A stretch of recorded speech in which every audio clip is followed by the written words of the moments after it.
Hello, guys. Good day. This is Anna of Reinforce Me Club. Today, we are going to talk about how to spot the person with integrity.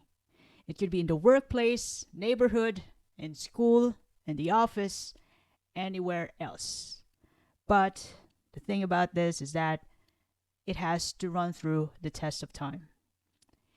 Everything will be tested by time. It could be relationship, loyalty, commitment, everything goes through with time to test how real it is, how true it is.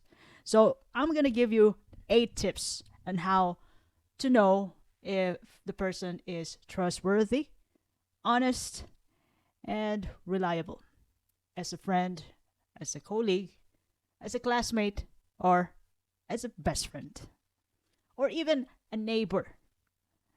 Now, it's nice to hang out with people who are honest, reliable, empathetic people who's willing to cooperate or even help you out in times of need. And then you can, give them an appreciation gift or help them in return in time, if they badly need help. For honest people, which means they mean what they say and do what they promise. Honest people are transparent about their thoughts, intentions, and don't hide information. But there's an exception to that. Those information with privacy. So we have to consider also the laws and regulations of every person or an institution. And these people with integrity do respect each other and they have consistency in their actions. So they walk their talk. Their behavior is consistent over time, not on varying circumstances or who they are interacting with. Sometimes some people they tend to be nice to their boss, and then they're different to those people who couldn't give anything to them. Those people who's no use to them. And you can predict their actions over time. Not necessarily this happens to one person. Sometimes things change. They could be in the mood to do this and that. But time will tell. These people who have integrity are also humble. They acknowledge their limitations and they don't boast a lot. They don't boast their achievements. They don't boast their good deeds. And they know how to appreciate others and acknowledge the help that they get.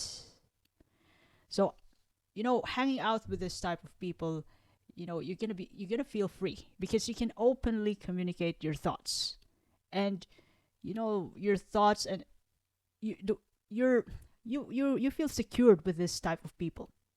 That after your conversation, you wouldn't hear that the topic that you talk about from other people.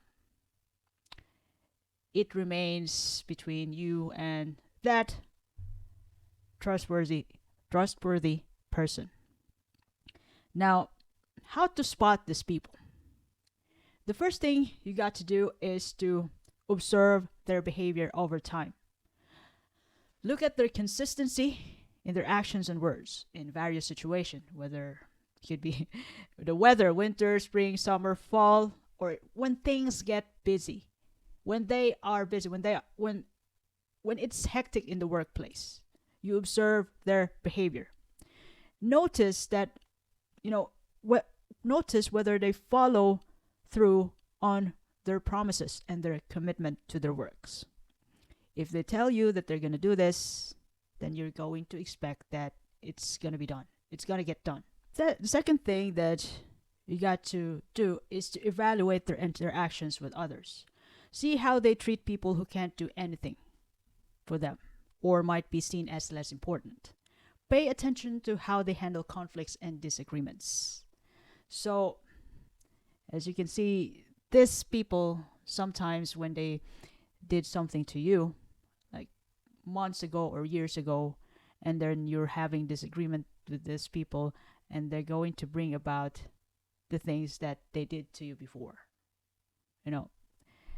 They're going to make you feel, how'd you call that, guilty about what you did because they did this to you before. Or some people, this could be manipulation, though. They're trying to recall the things that's already been done. And some people, I'm not telling all, but some people do treat people differently. They can be different to these people, and they can be, the tonality and their ways change when they interact with this kind of people. Those people who are in higher position, and those people who are, just ordinary ones. But people with integrity treats all uh, people all over the place equally. Whether those people who are, even homeless, whoever they are, they treat people equally, and that's the best part, because that's who they are. That's their brand. That's their trademark. Integrity, honesty, respect. That's the values that they live on. They live with, shall I say. The next thing you got to do is listen to how they talk about others. So people who are trustworthy often speak positively about others and avoid gossip or bad mouthing. So you'll be able to spot these people or friends when you are not in the room. And then some people is going to talk about you, talk shit about you, and this person will fight for you. This person will be rooting for you without your presence there. And you can see how trustworthy, reliable, and how true these people are to you, these friends. Notice if they give credits to others and avoid taking undue credit for themselves. So those people who are not trustworthy, they even take credit from the efforts that they've never done. They didn't do. So for trustworthy people, they don't even say anything about what they've done good, and they avoid doing anything bad. Because have you noticed it? Once you do something good, it won't be noticeable unless you say something about it. But when you do something terrible, some mistakes, it's going to be like it will resonate. People will know about it, so they're pretty much careful about mistakes and good things that they did. It will speak itself. Just leave it. There's nothing you can do about the good things. Just correct or do something about the mistakes. Another thing is that number 4, assess their accountability. So when they make mistakes, see if they take responsibility, or whether they try to shift the blame to others or to the things, non-living things, or the situation or the weather. Evaluate how they handle apologies and whether they genuinely seek to make amends. So when they say sorry, you know what? The best way to say sorry is change of behavior. So what's the use of your sorry if you wouldn't change the thing anyway? What is that for? That's just a cover letter, sorry, but the content is still shitty. So you got to change your way to be able to describe, to really strengthen your sorry, not to make it as a cliche. Number 5 is check their transparency. Trustworthy individuals are open about their intentions and don't evade questions.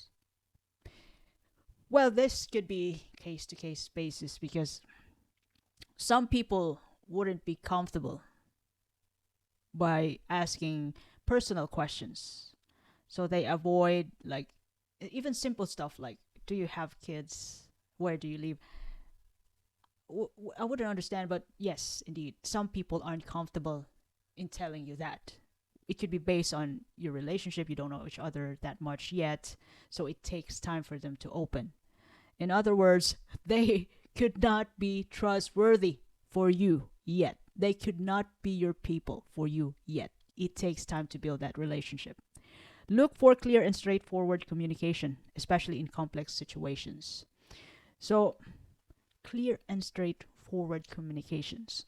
So, this happens when, like, for example, in the clinical areas, when things get busy, when there is a certain client who is in terrible condition. So If everything mess up, and then check if they, if they don't take the blame, or if they sway away from anything bad. Like, for example, when something happens in your workplace, and it is that person made a mistake.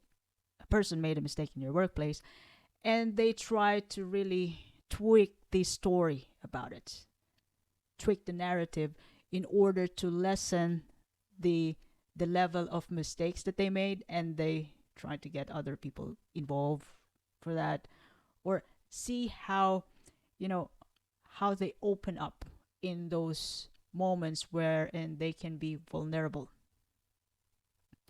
or it could be even uh, breakups. So how clear they are on their thoughts about the cause of the situation and all this, you're gonna know. Not necessarily that you're gonna know this straight away. It's sometimes it gonna takes time. It's just months, couple of months of years, knowing the cause of that terrible situation that they've gone through. It takes time because that's something personal. Number 6 is seek feedback from mutual contacts. So if you're working with somebody new, or if you're quite curious about this person, you might gonna ask people who used to work with that person, with that man, or with that gal, whoever is that. Ask others who know the person about their experiences and observations. Look for patterns of positive feedback from variety of source resources. So seek feedback from other people who have experienced the talent, the performance of that new colleague or new person that you're gonna hang around with in time. It could be a long time. Number 7 is notice their emotional responses. So genuine people display authentic emotions and don't seem overly rehearsed or fake it. So the best way to spot this is to see their emotional response to your good news, the good news that happened to you. Some people will just look at you like, and then you're gonna smile, congratulations. But those genuine people who's rooting for you, those people who are close to you, they will like, huh? I'm happy for you. See their initial response. Sometimes they could utter those words like the tip of the tongue. It slipped out, those words that you're not supposed to hear, and then they change the topic. So notice their emotional response from the good news that happened to you, or from the good news that happened to that other person. You can learn this by simply looking at the people around you. You can appreciate different stuff, different people, different attributes, different characters, and how they react to each other, whether they are for real or for transaction. Empathetic reactions to others' situation often indicate deeper level of trustworthiness. So when you are, yeah, I would say that our hunch, our instinct is the best guide to do this. Although sometimes, though, we don't really listen to our instinct. Even though deep inside of us, like it's just telling us that's a no person. Don't say tell your secret to that person. No, but you feel so overwhelmed to say it to her or him, and then you finally said it, and then that news spread out. Your hunch guides you. It won't be. It's in you. I don't believe that it's gonna fade out.